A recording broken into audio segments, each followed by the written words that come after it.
Well, good morning. We're going to try this one more time, and I'm going to call it quits because I want to finish up the Blue Rose room today so we can do a reveal tomorrow, if possible, how things go, in life. I hope you have your coffee, and let's just chat a while. I had to get the brakes and back rotors done on my Jeep, and that cost me $527. So I'm like, this laptop is just going to have to hang in there a little bit longer. So, oh, look at my hair. Yeah, out in that wind. Oh, Penelope, you had enough. Wait, that's just my hair. Come on. Anyway, figured I'd get this out today because I'm headed to Kentucky.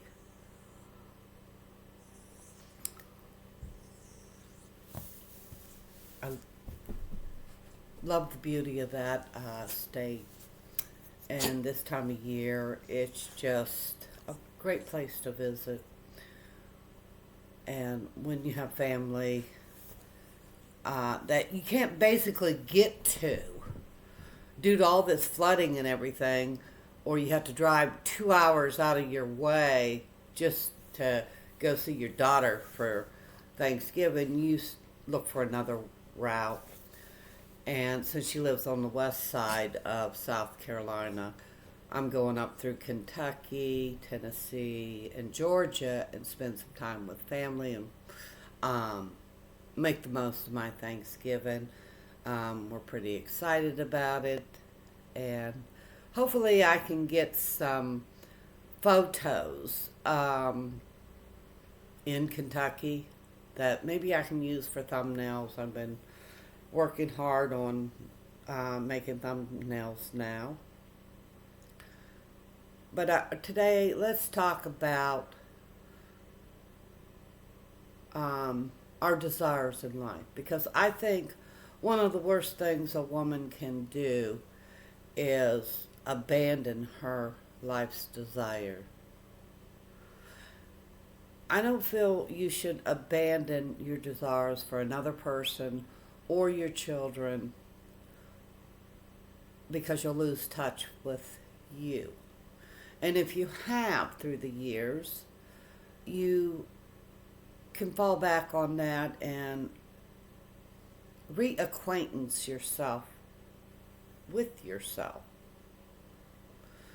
Because we need to live to be happy and enjoy life. There is so many things we can go and see and experience in this country. It might just be a few miles from your own home. Like, I've been enjoying going to the parks with Penelope and the colorful foliage of autumn.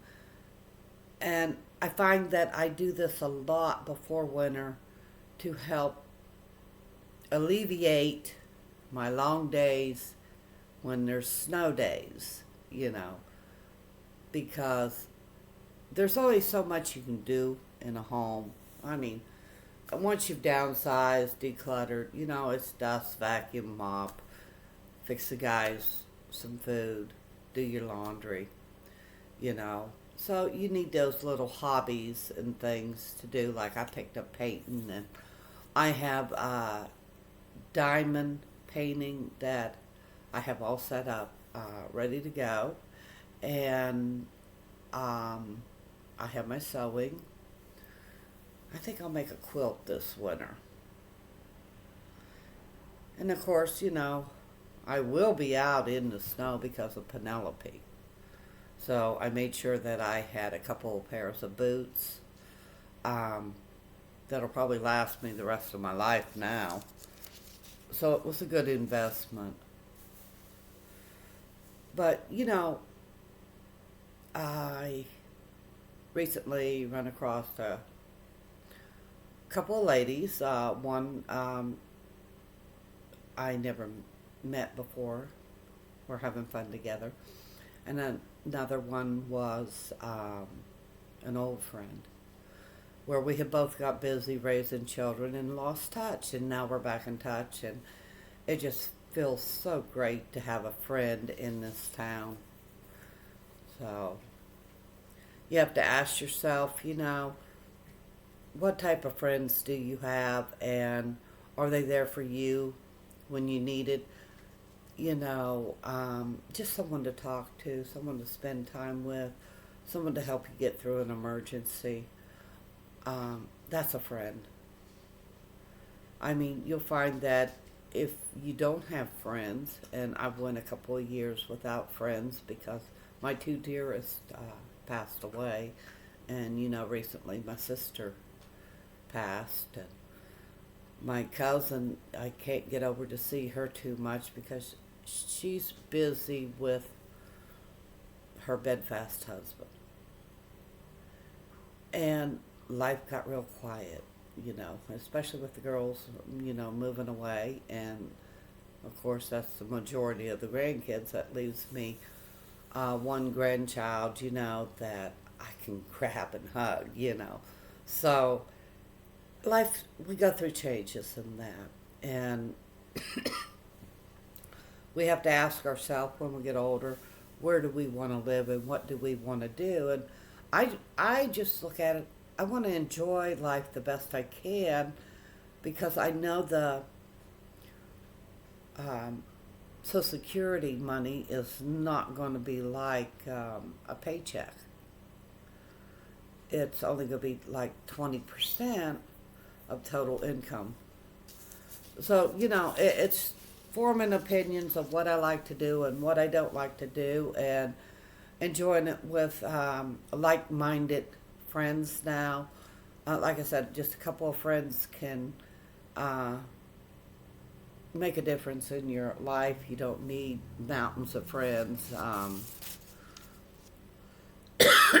Sorry, coughing. Someone you can tell your troubles to and have uh, a sounding board. Someone who might be able to tell you what you need to do if you don't know what to do. Myself, it's like, I think I might do this or might do that, and to have someone there to say, no, smack me down, that's a good thing, you know. Sometimes you just have to wait things out, you know. I've mostly been concerned, with retirement the past 8 years at least because of society and Congress. But I know I have to make it the best it can be for us, not for the world, so to speak. It don't make no difference um, in my life um, to make me happy. I've never tied my emotion to materialistic things. I'm more like a free bird. And I don't want to be stuck behind four walls. When he retires, I want to be able to go places and do things. And it don't take a lot of money to do that. You can make a picnic at home, picnic lunch at home, and you can take it and go to a park. You can go to a campground.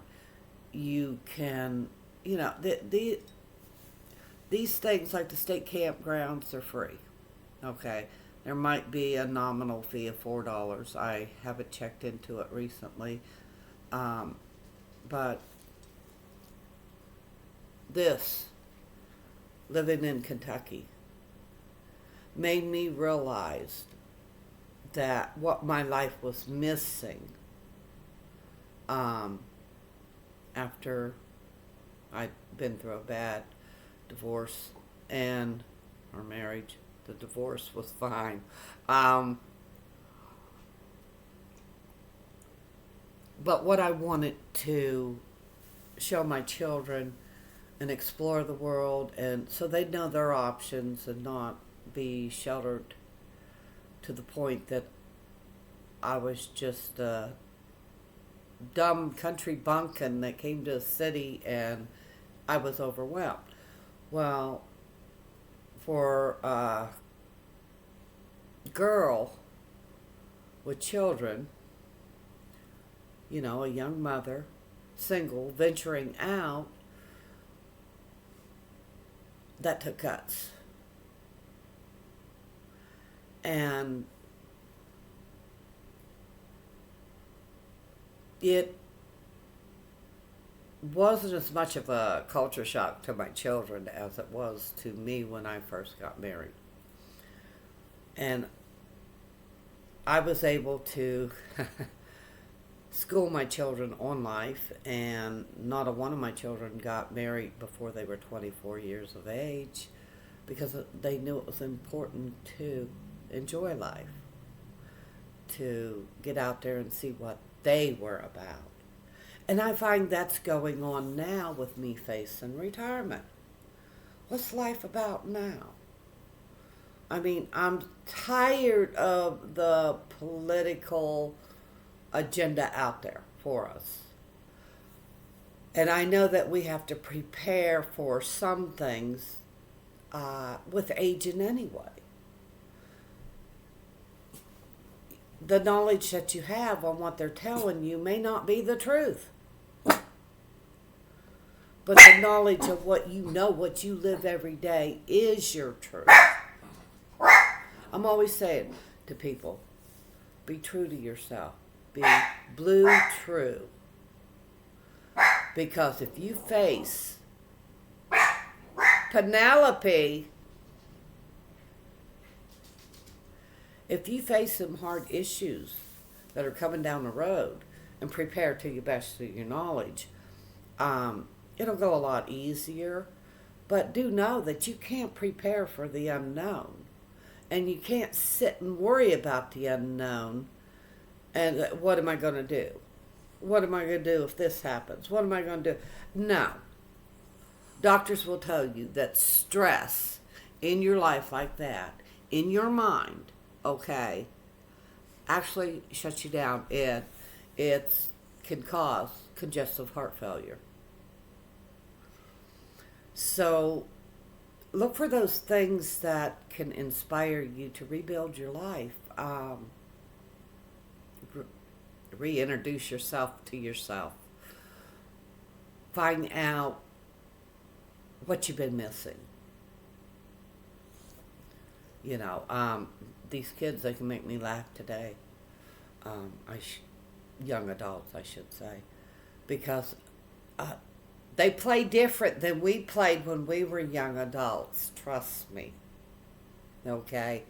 And you can either just step back from it, go, whoa, but don't be derogative. Find it as it's a new generation and they're doing new things. I mean, I would rather see activity than any young adult on a cell phone. You can't have a conversation. And my generation loved conversation, loved talking to each other. And now they're just busy texting. And texts don't have emotions. Even writers know that you got to put emotion into the writings of your books or your articles. And we all need, that voice, that hug, sound, touch, the smell. I can still remember my grandfather's smell. My daddy wore a certain cologne, and if my husband picks it up and puts it on, I think of my dad. So, it's like, come on, people, let's get up, let's get out, let's get going. The holidays are coming on us, and I'm not going to think about the people that are no longer here with me, because there's new people that I haven't met. They're not replacements. They're an addition to my later years in life. And I want to pick good friends, of course. I don't want people that, whining, complaining, or using me. You know, I want to see people trying, even when they're in a negative situation, building a better life for themselves, being hopeful. So, it's just like, I don't want to go on and on and on about it, but I spent basically very little time the last 2 days here on YouTube, and it's been actually great. And I want to I got a few things left in the Blue Rose room to do before I reveal tomorrow. And we'll be in there and we'll spend time together in there. And it'll give my family the privacy they need walking through the house or whatever. You know, um, William don't have a problem with it, but my son and grandson can get a little bit shy over them things.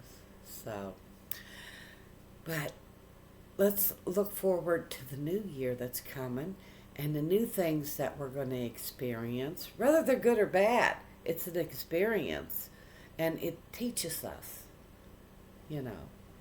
There's going to be disappointments in life. Sure. Sure thing. But it's a lot easier with friends. It's a lot easier with family and building those relationships and talking to one another. Not texting, actual hearing their voice and seeing their reactions, their smiles, their joy, going places with them, and let life take you on a trip. I'm going to Kentucky. I'll see you soon, family. Love you. Bye.